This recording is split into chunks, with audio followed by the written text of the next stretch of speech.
From Storm Tracker 6, this is Forecast First, sponsored by Auto Owners Insurance. Simple human sense. Beautiful weather across mid-Michigan today with warmer temperatures, lots of sunshine and relatively light winds. In terms of cloud cover, it's mainly to our east and off to our southwest. Notice we've got 50s to the southwest, but 40s here in mid-Michigan. That is a sign of things to come as early as tomorrow afternoon. Currently 45 Lansing, 46 in Jackson, close to 50 this afternoon in Adrian. Precipitation trend. If you've got weekend plans, we've got some rain on the way. You're going to want to stick around for those details coming up. Tonight's forecast will end up near 30 by early tomorrow morning with partly cloudy skies on the way. Clouds are increasing and the temperatures, they continue to rise along with those rain chances. 6 News at 5 starts right now. WLNS is here for you with 6 News at 5. President Trump is set to announce tariffs on auto imports, a move that the White House claims would foster domestic manufacturing that could also put a financial squeeze on automakers that depend on global supply chains. It's our top story today at 5. Thank you for joining us. I'm Sherry Jones. President Trump has long said that tariffs against auto imports would be a defining policy of his presidency, betting that the cost created by the taxes would cause more production to relocate in the United States. Rachel Ramsey has been following this story for you this afternoon. She joins us now live in studio. What else can you tell us, Rachel? Well, Sherry, President Trump is about to lay out his plans to tax foreign-made auto parts. He claims the tariffs would be a boom for domestic automakers. But many experts are pointing out that U.S. and foreign automakers with domestic plants still depend on Canada, Mexico, and other nations for parts and finished vehicles. This means that auto prices would increase and sales could decline as new factories take time to build. These auto tariffs are part of a broader reshaping of global relations by Trump, who plans to impose what he calls reciprocal taxes on April 2nd that would match the tariffs and sales taxes charged by other nations. Ahead of this expected announcement, GM's stock ended the day down about 3%, while Ford was actually up slightly. We will have more on what Trump had to say coming up later tonight on 6 News at 11. Back to you. Thank you, Rachel. Well, the Trump administration continued to defend the president's national security advisor and other top administration officials for their role in adding a reporter to a group chat discussing planned military strikes using the Signal app. Now, some in Congress say they want an investigation. Erica Brown is here for you with the latest from Washington. The heads of the Senate Armed Services Committee are asking the White House for an Inspector General investigation into use of the messaging app Signal for a group chat about a highly sensitive military operation. We are working and exchanging papers right now. The White House denies any classified information was discussed in the chat that inadvertently included The Atlantic's editor-in-chief. But Wednesday, the magazine published more excerpts showing detailed information about the strikes on Houthi rebels in Yemen, including launch times. What The Atlantic released today is confounding and extremely disturbing to any American who worries about our national security and our safety. Defense Secretary Pete Hegseth said nobody was texting war plans. There's no units, no locations, no routes, no flight paths, no sources, no methods, no classified information. Two top intelligence officials who were part of the chat were back on Capitol Hill Wednesday, this time facing House lawmakers asking about what was disclosed. The conversation was candid and sensitive, but as the President National Security Advisor stated, no classified information was shared. There were no sources, methods, locations, or war plans that were shared. Democrats are pushing back. I think they intentionally misled Congress into trying to believe that this was some casual conversation. This is a war plan, and American lives are at risk. Lawmakers are now seeking a classified briefing with White House officials about the leaks. Erica Brown, CBS News, Capitol Hill. Now, in the meantime, the Trump administration is at the Supreme Court with a new emergency appeal, this time seeking approval to go ahead with cuts of hundreds of millions of dollars for teacher training. A federal judge in Boston temporarily blocked the cuts, saying they were already affecting training programs, addressing a nationwide teacher shortage. The Trump administration filed a request to allow the cuts to resume, but a federal appeals court in Boston turned it down. President Trump signed an executive order calling for the dismantling of the Education Department, and his administration has started overhauling much of its work. In the meantime, two of the nation's largest public broadcasters face tough questions on Capitol Hill about whether they should continue to receive federal funding. Republicans from a House DOJ subcommittee repeatedly accused the CEOs of NPR and PBS of promoting a liberal agenda during today's hearing, saying the public media outlets should be defunded. Democrats say it's all part of the president's playbook of going after media, which he does not like.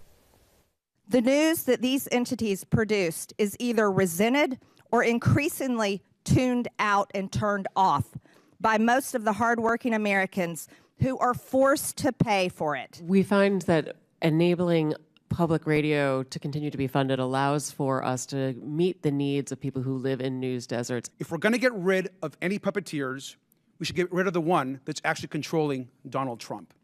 Fire Elon Musk and save Elmo. Two Republican lawmakers introduced the Defund NPR Act last month to bar the radio network from receiving federal money. NPR only gets about 1% of its funding directly from the federal government.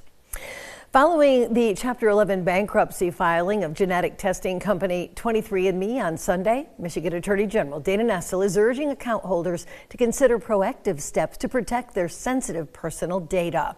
In fact, 23andMe is a direct-to-consumer genetic testing company that collects and then analyzes genetic code information to provide its customers with ancestry composition data, possible genetic health risks, and other personalized genetic reports.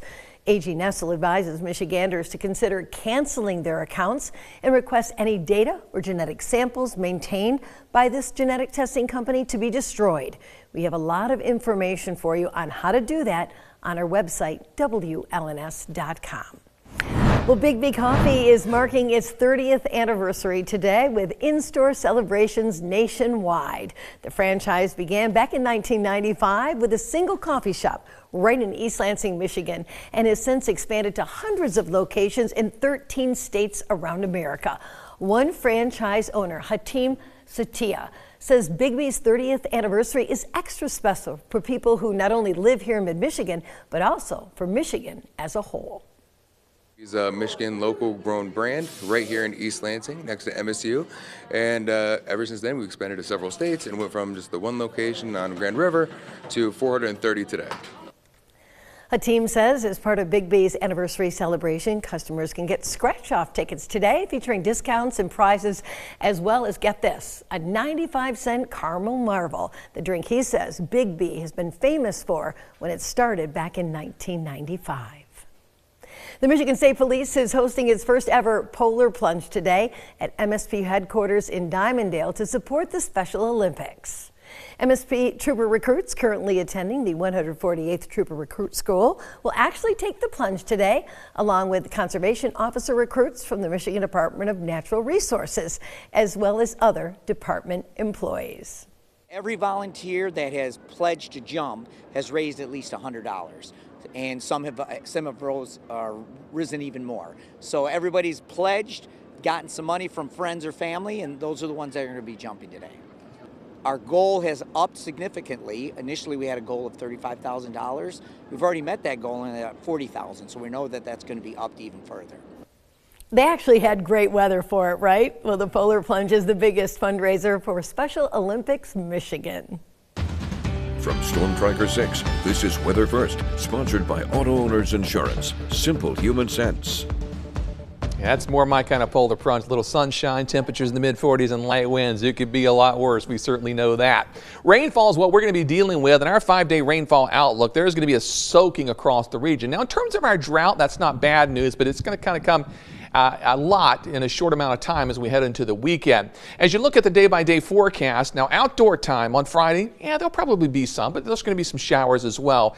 As we move into Saturday, same thing, the heavier rain shifts to the north, but notice that green really starts to reappear on Sunday, and some of that could linger into Monday, and Monday it may be cold enough in the morning hours to see some snowflakes mixing in. You look at the high temperature trend, okay, very warm, mid-50s tomorrow, 60s as we head into Friday and Saturday. By Sunday, we start to cool it off off, 41. That's it for Monday, so it'll be cold again. But then we're back in the 50s to near 60 as we head towards the end of next week. Our current temperature's doing just fine. We're sitting in the mid-40s for the most part, although to the south we're really close to 50 for Adrian at 49. Otherwise 46 in Mason, 45 for Lansing, St. John's at 44 degrees. Wind chills have been running in the 30s and the 40s, so it's a big improvement over yesterday. But when it's a little bit breezy, it still makes it feel a little cold outside. The Skyview Network, this helps all the sunshine we have out there. Current temperature 47, that is our high. We made it down to 27 degrees this morning, and that wind gust less than 20 miles per hour, no problem. Partly cloudy skies on the Grand Ledge Camp, but still a lot of sunshine making it through. Temperatures at 46 degrees after a morning low of 25, and our wind gusts today up to 20 miles per hour. In Jackson, pretty much the same sky condition. Partly cloudy, temperatures at 46, morning low, a little colder down to 24 degrees. Of course, no rain. Wind gust at 20 miles per hour. In Hillsdale, pretty much the carbon copy of all the rest. 48, the current temperature, so a bit warmer. 23 the low, and the wind gust only up to 15 miles per hour.